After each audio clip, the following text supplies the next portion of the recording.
என்ன கண்ணே சொல்லு. என்ன செஞ்சிட்டு இருக்கீங்க? இன்னைக்கு எலும்பு குழம்பு. ஓகே. எலும்பு வேக வச்சு எடுத்து வச்சிருக்கேன். மஞ்சத்தூள், லைட்டாக உப்பு, கொஞ்சமாக இஞ்சி பூண்டு பேஸ்ட் போட்டு வேக வச்சு எடுத்து வச்சிட்டேன். அதுக்கு தேவையான மசால் ரெடி. வெங்காயம், அப்புறமேல கொஞ்சமாக வரமிளகாத்தூள், கொத்தமல்லி தூள், அப்புறம் கறி மிளகாத்தூள் போட்டு கொஞ்சமாக தேங்காய் வேணும். அதனால் தேங்காய் கொஞ்சமாக போட்டு மசாலாவுக்கு ரெடி பண்ணி வச்சுருக்கேன். இதுக்கு தேவையான இஞ்சி பூண்டு. இதுக்கு இஞ்சி பூண்டு கொஞ்சம் போட்டால் போதும், நிறையா போட்டால் ஒரு மாதிரி வாசம் வந்துடும். அதனால் இஞ்சி பூண்டு கொஞ்சமாக போட்டு வச்சுருக்கேன். இதெல்லாம் இப்போ இதை அரைச்சி இனி ரெடி பண்ணணும். ஓகே, ஃபைனல் அவுட்புட் பார்க்கலாம். ஓகே, எலும்பு குழம்புக்கு ரெடி. ஃபார்ச்சூன் ஆயில் யூஸ் பண்ணுறேன் நான். முதல்ல ஆயில் ஊற்றிட்டேன். அது நல்லா சூடாகட்டும்.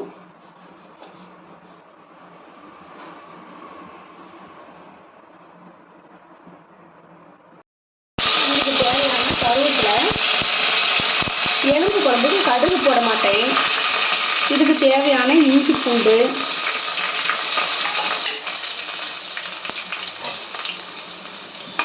இது நல்லா செவக்க வரணுன்னே இஞ்சி பூண்டு வணங்கணுன்னே மசால் போட்டு வணக்கணும். இதுக்கு தேவையான மசால் வணக்கணும்.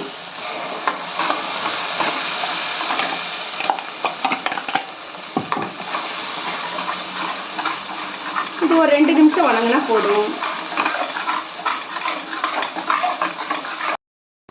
வேக வச்ச எலும்பு இதில் அப்படியே ஊற்றணும். ஆல்ரெடி அதில் மஞ்சத்தூள், லைட்டாக உப்பு போட்டு வேக வச்சதுனால இந்த குழம்புக்கு தேவையான உப்பு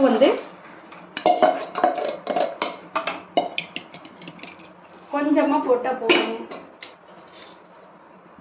எலும்புலேயே குழம்பு கொஞ்சம் தேவையான உப்பு போடுறேன்.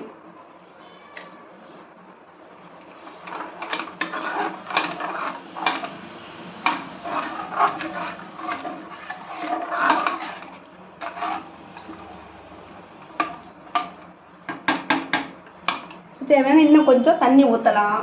ஏன்னா கொஞ்சம் திக்காக இருக்கிறதுனால இன்னும் கொஞ்சம் தண்ணி ஊற்றி, எலும்பு குழம்புனால இன்னும் கொஞ்சம் தண்ணி ஊற்றணும். இன்னும் 1 டம்ளர் ஊற்றலாம்.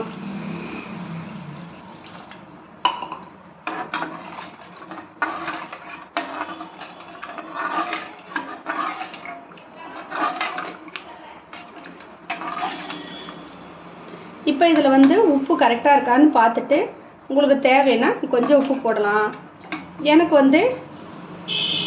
உப்பு கரெக்டாக இருந்தனால நான் அப்படியே விட்டுட்டேன்.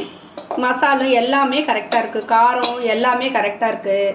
அதனால் அப்படியே விட்டுட்டேன். அப்படியே விட்டுட்டு அடுத்தது மூடி போட்டு ஒரு 3 விசில் வந்தவுடனே, ஒரு 2 விசில் வந்தால் போதும். ஏன்னா ஆல்ரெடி ஏற்கனவே வேக வச்சுருக்கிறதுனால ஒரு 2 விசில் வந்தவுடனே எடுத்து வச்சிடலாம். எலும்பு குழம்பு ரெடி. எலும்பு குழம்பு 2 விசில் வந்துடுச்சு, ஸ்ட்ரீம் அடங்கிடுச்சு. இப்போ எடுத்து பார்ப்போம் எப்படி இருக்குன்னு.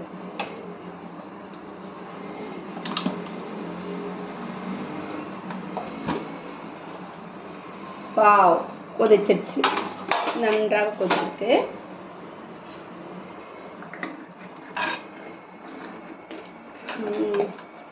ரெண்டு விசில் வந்துடுச்சு.